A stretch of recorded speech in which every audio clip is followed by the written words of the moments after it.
हे friends, स्वागत है आप सभी का movie stock movie explain channel पर, जिस पर आज मैं रिकैप करने वाली हूँ फ्रॉम के 1st to 5th एपिसोड को। तो चलिए आपका टाइम बिल्कुल भी ना वेस्ट करते हुए शुरू करते हैं इस वीडियो को, वो भी एक स्पॉइलर वार्निंग के साथ। लेकिन उससे पहले मेरी एक छोटी सी रिक्वेस्ट, वीडियो को लाइक और शेयर करने की। साथ ही अगर आप चैनल पर न्यू हो तो चैनल को सब्सक्राइब करना मत भूलिएगा।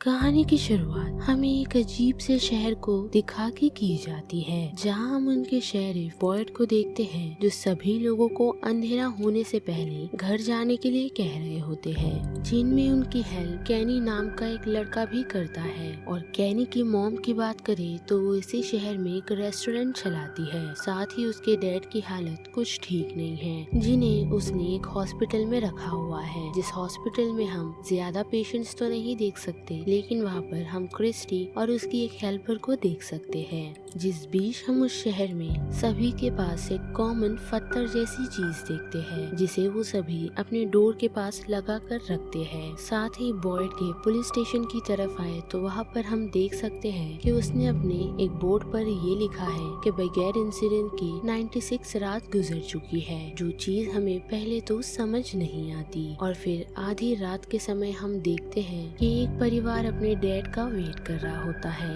लेकिन वो नहीं आते क्योंकि वो बार में ही शराब पीकर ऐसे ही पड़े होते हैं। और उनके परिवार की तरफ आए तो वहाँ पर हम उनकी छोटी बेटी को देखते हैं, जो जब अपना बिस्तर लगा रही होती है तो उसे ही विंडो से किसी की आवाज आती है। और जैसे ही वो पर्दा हटा के देखती है तो वहाँ पर हम एक बूढ़ी औरत को देखते हैं, जिन्हें देखकर उसकी मॉम उसे वो खिड़की खोलने से मना करती है। लेकिन वो छोटी बच्ची अपनी माँ की बात नहीं सुनकर उस विंडो को ओपन कर देती है, जिस वजह से वो औरत एक भयानक क्रिएचर में बदल जाती है और उन लोगों को मार देती है। और दूसरी सुबह हम देखते हैं कि जब सभी लोग उनकी बॉडी देखने आते हैं तो वो काफी खराब कंडीशन में होती है, जिन्हें देखकर बॉयड काफी परेशान हो जाता है। और जब फ्रैंक अपने घर वापस आता है तो वो अपने परिवार की लाश देख भी नहीं पाता, जिसे वो ले जाकर लॉकअप में कैद कर देता है। और साथ ही उनकी पूरी फैमिली की जो बॉडी होती है वो फादर खतरी को दे देता है। और उस सिचुएशन से बॉयड निकलकर अपने बेटे से फॉस्टर होम में मिलने के लिए जाता है और जाकर अपने बेटे एलिस को उन परिवार वालों के बारे में बताता है। साथ ही उसकी मुलाकात फातिमा से भी होती है, जो उसके बेटे की गर्लफ्रेंड है। जिस बीच हम एक फैमिली को देख सकते हैं, जिनमें हम जिम, तबीता और उनकी बेटी जूलिया और सबसे छोटा बेटा एथन को देखते हैं, जो एक फैमिली ट्रिप पर निकले हुए हैं, जहाँ पर जाते वक्त उन्हें रास्ते में एक ब्रांच गिरी हुई मिलती है। और जैसे ही वो लोग उसे चेक करने के लिए बाहर आते हैं तो वहाँ पर उन पर काफी सारे क्रो अटैक करने के लिए पहुँच जाते हैं और उनसे डरकर वो लोग उनकी ट्रिप का रास्ता बदल देते हैं। साथ ही वो लोग जंगल में खो भी जाते हैं। जिस बीच हम देख सकते हैं कि वो लोग उसी जगह पहुँच चुके हैं जहाँ पर हम फादर खतरी और बॉयड को देखते हैं, जो फ्रैंक के परिवार के फ्यूनरल में होते हैं। जिस बीच जब बॉयड की नजर उन लोगों पर पड़ती है तो वो सभी लोगों को ये कहता है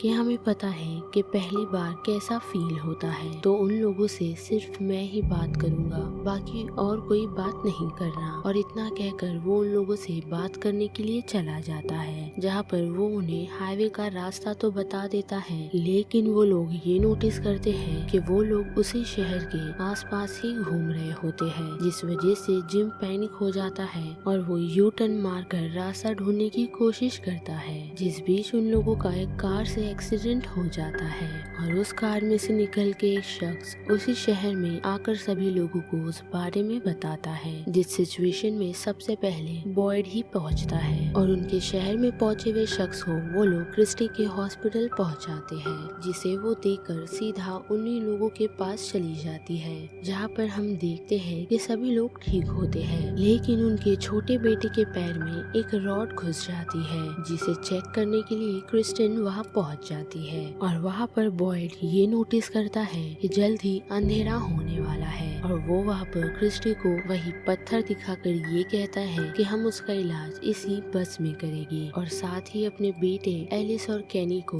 बाकी लोगों को अपने साथ ले जाने के लिए कहता है। जिस बीच हम उसी कार में से एक और शख्स को देखते हैं जिसका नाम जेड होता है, और वो लोग लेकर उन्हें जब निकल रहे होते हैं तो उनकी गाड़ी का टायर पंचर हो जाता है, जिस वजह से वो लोग डोना के फॉस्टर होम में पहुंचने में कामयाब होते हैं। लेकिन उन्हें अंदर कोई भी नहीं लेता क्योंकि उन सभी को ऐसा लगता है कि वो लोग मॉन्स्टर्स हैं। लेकिन हम देखते हैं कि जब सभी लोग वही दरवाजे के पास खड़े होते हैं तो उन लोगों के पास हम देख सकते हैं कुछ अजीब से लोग आते हैं जो उन्हें अजीब तरीके से घूर रहे होते हैं। लेकिन उसी बीच डोना उन सभी को अंदर ले लेती है और फिर से बॉयड और उन लोगों की सिचुएशन पर आए तो वहाँ पर जिम को ऐसा लगता है कि बाहर खड़े हुए शख्स उनकी मदद करने के लिए आए हैं। लेकिन वहाँ पर बॉयड जिम को जैसे तैसे रोक लेता है ताकि वो जाकर कोई भी डोर ओपन ना करे, और वो लोग वहाँ पर एथन का इलाज करने में लग जाते हैं। और फॉस्टर होम की तरफ आए तो वहाँ पर सभी लोग तबीता, जूलिया और जेड को वो लोग बांध देते हैं ताकि उन लोगों से कोई भी खतरा ना हो।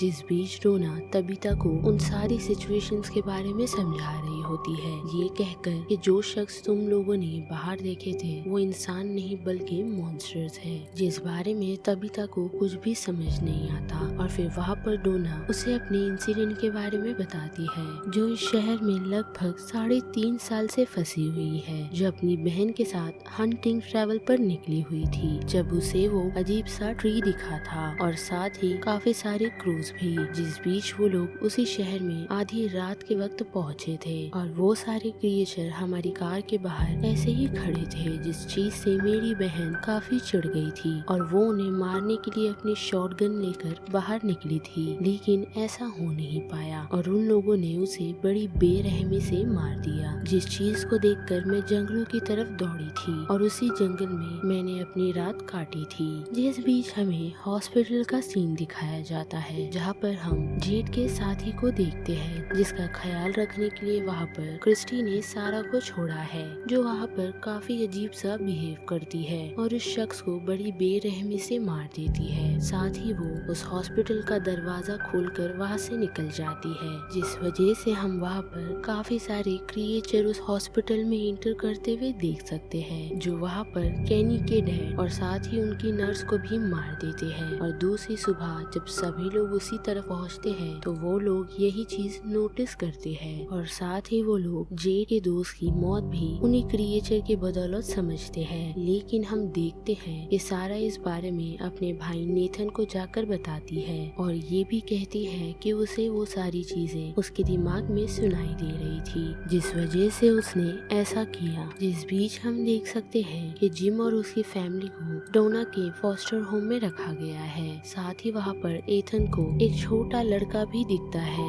जो कि उस फॉस्टर होम के अंदर नहीं बल्कि बाहर ही रहता है। जिस बीच हम देख सकते हैं कि जेड को होश आ गया है और वहाँ पर डोना जब उसे सारी चीज एक्सप्लेन कर रही होती है तो उसे ये सारी चीजें मजाक लगती है, जिसे चिढ़कर वो वहाँ से निकल जाता है। और केनी और उसकी मॉम की तरफ आए तो उनके होटल में उनकी मदद करने के लिए और कोई नहीं बल्कि सारा ही रहती है। और नेथन अपनी बहन को देखकर वहाँ पर काफी पैनिक होता है, जो उसे घर चलने के लिए कहता है, लेकिन सारा उसे मना कर देती है। और फिर जिम और उसकी फैमिली की तरफ आए तो हम देखते हैं कि वो लोग फादर के साथ टाउन में अपना एक घर ढूंढने के लिए आए हुए हैं, जिन्हें वो लोग और किसी का नहीं बल्कि फ्रैंक का घर दिखाते हैं, जिसे देखकर जिम की वाइफ तबीता काफी ही शौक में आ जाती है और यहाँ से जाने की बात करती है। लेकिन जिम उसे काफी अच्छे से समझा देता है। जिस बीच हम बॉयड को देखते हैं जो फ्रैंक की सजा के लिए फ्रैंक को ये कहता है कि तुम इस सिचुएशन से भाग सकते हो, जो उसे वहाँ से निकाल भी देता है। और फॉस्टर होम की तरफ आए तो हम देखते हैं कि एथन की मुलाकात विक्टर से होती है, जो इस शहर में जब छोटा था तब आया था और उसने काफी सारी लाशें शहर में देखी हुई है, जहाँ पर वो एथन को ये बताता है कि वो यहाँ पर ट्रीज को हिलाने की कोशिश कर रहा है। जिस बीच एथन उसे उसी लड़के के बारे में पूछता है, जिसे सुनकर विक्टर काफी हैरान हो जाता है, क्योंकि उसने उस बच्चे को बचपन में देखा था। लेकिन उनकी और बातचीत हो उससे पहले ही एथन की बहन उसे वहाँ से ले जाती है और फिर हम सभी लोगों को एक जगह जमा होते हुए देखते हैं, जहाँ पर फादर उन्हें दो चॉइस देते हैं कि उन्हें टाउन के पीपल और उनके रूल्स के हिसाब से रहना है या फिर उन्हें कॉलोनी में अपने हिसाब से रहना है, जहाँ पर वो लोग ये सोचते हैं कि कल नहीं है और वो लोग यहाँ से कभी निकल नहीं सकते। और अगर टाउन वालों की बात करें तो वो लोग यहाँ से निकलने की कोशिश करते हैं। तो वहाँ पर हम देखते हैं कि एथन, जिम और तबीता टाउन में रहने का सोचते हैं, लेकिन उनकी बेटी जूलिया की बात करें तो उन्हें उन लोगों के साथ नहीं बल्कि कॉलोनी में रहना है, जिस चीज से उसके मॉम डैड काफी हैरान हो जाते हैं। साथ ही उसी बीच जेड भी आता है, जो उन सभी को बेवकूफ कह रहा होता है, जिस वजह से वहाँ पर बॉयड काफी चिढ़ जाता है और वो उसे कैनी के साथ भेज देता है, जहाँ पर कैनी उसे उसकी दोस्त की लाश दिखाता है, जिसे देखकर वो काफी शांत हो जाता है और साथ ही काफी टूट भी जाता है। और फिर रात होने से पहले हम देखते हैं कि टाउन वाले सभी लोग फ्रैंक को बॉयड के बनाए हुए एक बॉक्स में डालकर उसकी सजा पूरी करने के लिए भेजते हैं, ताकि वो क्रिएचर आकर उसे मार दे। लेकिन ऐसा बॉयड करना नहीं चाहता, जिस चीज के लिए फ्रैंक ने उसे मना कर उसकी सजा पूरी करने के लिए वापस आ गया है। और वो लोग उसे उस बॉक्स में बंद करके वहाँ से अपने अपने घर चले जाते हैं, जहाँ पर आधी रात के बीच वो सारे क्रिएचर पहुँच के फ्रैंक को बड़ी बेदर्दी से मार देते हैं। और जेड की बात करें तो कैनी उसे अपने घर ले आता है और दूसरी सुबह हम देखते हैं कि बॉयड फ्रैंक की लाश को देखकर काफी टूट जाता है, जिसे लेकर वो फादर के पास पहुँचता है और उसका फ्यूनरल अटेंड करने से मना कर देता है। जिस बीच हम जेड को देखते हैं, जो कैनी को ये बताता है कि उसने शहर की तरफ यानी कि उसने शहर के पास में ही एक अंडरग्राउंड एरिया में अजीब सी चीजें देखी थी, जिस बारे में कैनी उस पर भरोसा नहीं करता और वो उसे ये कहता है कि लोगों को ऐसी चीजें दिखती है। और फिर जिम की फैमिली की तरफ आए तो उसकी वाइफ उन सारी चीजों से काफी अपसेट है, लेकिन जिम अपने बेटे एथन को लेकर ब्रेकफास्ट करने के लिए आ जाता है, जहाँ पर उससे मिलने के लिए विक्टर आता है और वो उसे उसी लड़के के बारे में पूछ रहा होता है, जिसे वो हाँ ही कहता है। लेकिन उसी बीच उसके डैड आकर उसे मारना शुरू करते हैं और उसे अपने बेटे से दूर रहने के लिए कहते हैं। जिस बीच हम जूलिया को देखते हैं, जहाँ पर उसकी मॉम उससे मिलने के लिए आई हुई है, जो उसे उसका फैसला बदलने के लिए कह रही होती है, जिस चीज से जूलिया काफी चिढ़ जाती है और अपनी मॉम को ये कहती है कि मुझे पता है कि आप लोग डिवोर्स ले रहे थे, वो भी हमारे छोटे भाई की मौत के बाद, जिसकी मौत के बाद आपको ऐसा लगता है कि आपके कोई और बच्चे ही नहीं हैं। जिस बात से हमें ये समझ आता है कि इसी वजह से जूलिया अपनी मॉम से चिढ़ती है और उसकी मॉम फातिमा को उसका ध्यान रखने के लिए कहकर वहाँ से चली जाती है। और फिर पुलिस स्टेशन की तरफ आए तो वहाँ पर हम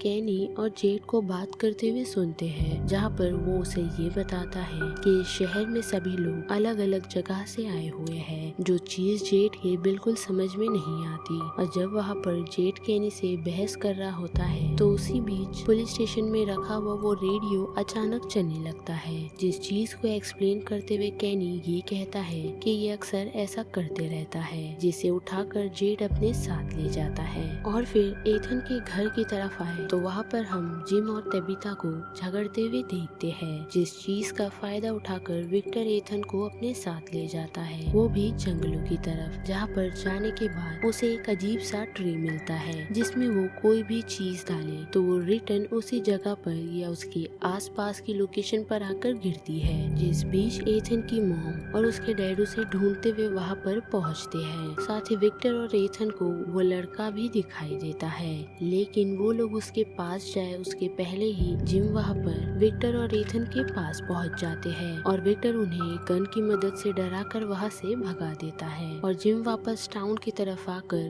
बॉयड को इस बारे में बताता है जो थोड़ी देर पहले फादर से बात कर रहा होता है, जो उसे ये कहते हैं कि इस शहर को तुम्हारी जरूरत है। और उन्हीं बातों को सोचकर वहाँ पर बॉयड जिम और उसकी फैमिली को डिनर पर इनवाइट करता है और हम उन सभी को केन की मॉम के रेस्टोरेंट में देखते हैं, जहाँ पर वो लोग जब बात कर रहे होते हैं तो उसी बीच अचानक से हम एक रेडियो को चलता हुआ देख सकते हैं, जिस बारे में बॉयड उन्हें कहता है कि ये अक्सर होते रहता है और वहाँ से किसी से बात करने के लिए चला जाता है। जिस बीच केनी की मॉम जिम की फैमिली को देखकर ये कहती है कि ये काफी अच्छी फैमिली है, जिस बात का असर हम सारा पे देखते हैं जो काफी ही अजीब तरीके से होता है, यानी कि हम उसके हाथ पर ये लिखा हुआ देखते हैं कि उसे उनके बेटे एथन को मारना है और उस वजह से हम देखते हैं कि सारा को सीजर आना स्टार्ट हो जाती है और उसे बॉयड और बाकी सभी लोग लेकर क्रिस्टी के हॉस्पिटल में पहुंचते हैं, जहां पर वो क्रिस्टी को ये बताती है कि वो अभी ठीक है, लेकिन क्रिस्टी उसे रात भर उसके साथ रुकने के लिए इंसिस्ट करती है। साथ ही वो क्रिस्टी को ये भी कहती है कि उसे उसके भाई से नहीं मिलना, जिस बारे में वो बॉयड को भी बताती है और उसका भाई जब हॉस्पिटल की तरफ पहुंचता है तो उसे वहां से बॉयड अपने साथ ले जाते हैं और जिम की फैमिली ये डिसाइड करती है कि वो लोग सारी चीजों को वापस से याद करके यहाँ से निकलने का रास्ता ढूंढेगी और फिर से क्रिस्टी और सारा पर आए तो वहाँ पर सारा क्रिस्टी को ये पूछती है कि अगर तुम्हें एक बुरा काम करना हो अपने घर जाने के लिए तो तुम ऐसा करोगी, जिसे सुनकर क्रिस्टी हाँ ही कहती है। और दूसरी सुबह हम देखते हैं कि सारा हॉस्पिटल से निकल के सीधा एथन से मिलने के लिए चली जाती है और हम जेड को देख सकते हैं जो पूरे शहर में पागलों जैसा घूम रहा है, जिस बीच वो एक बार में जाकर उसके ओनर से बैठकर बातचीत करता है। और जूलिया की बात करें तो वो फातिमा और एलिस के साथ काफी एंजॉय कर रही है। साथ ही फातिमा उसे अपने बारे में भी बताती है कि उसका बचपन बिल्कुल अच्छा नहीं रहा है और इसीलिए उसने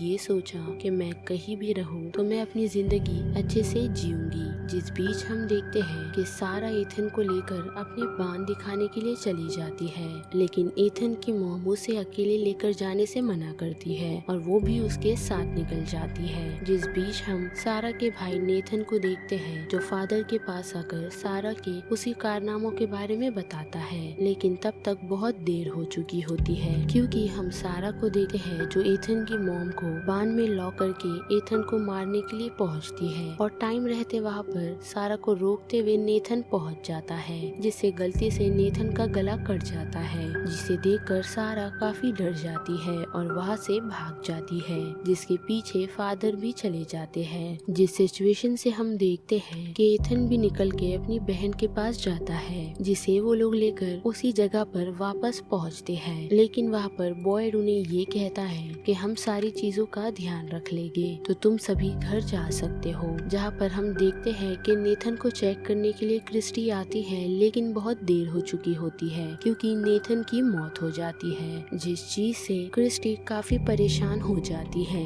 जिससे मिलने के लिए बॉयड केनी के रेस्टोरेंट में जाता है, जहाँ पर जाकर वो उसे ये कहता है कि इसमें तुम्हारी कोई भी गलती नहीं है। जिस बीच रेडियो में एक गाना बजता है और उस चीज से हम देखते हैं कि बॉयड को किसी तरह का साइन मिला है, जो चीज हमें बिल्कुल समझ नहीं आती क्योंकि यहाँ पर फ्रॉम का ये 5th एपिसोड खत्म हो जाता है, जिस बारे में आप सभी मुझे कमेंट करके बता सकते हो। और अगर मेरी वॉइस इस चैनल पर आप लोगों को पसंद आ रही है तो वीडियो को लाइक और शेयर करना मत भूलिएगा। साथ ही अगर आप चैनल पर न्यू हो तो चैनल को सब्सक्राइब भी कर लीजिए। बाकी मैं मिलूंगी आपको फिर किसी मूवीज या सीरीज के रिकैप के साथ। तब तक के लिए आप movie stock movie explain channel के बाकी वीडियोस को एंजॉय कीजिए। Till then bye.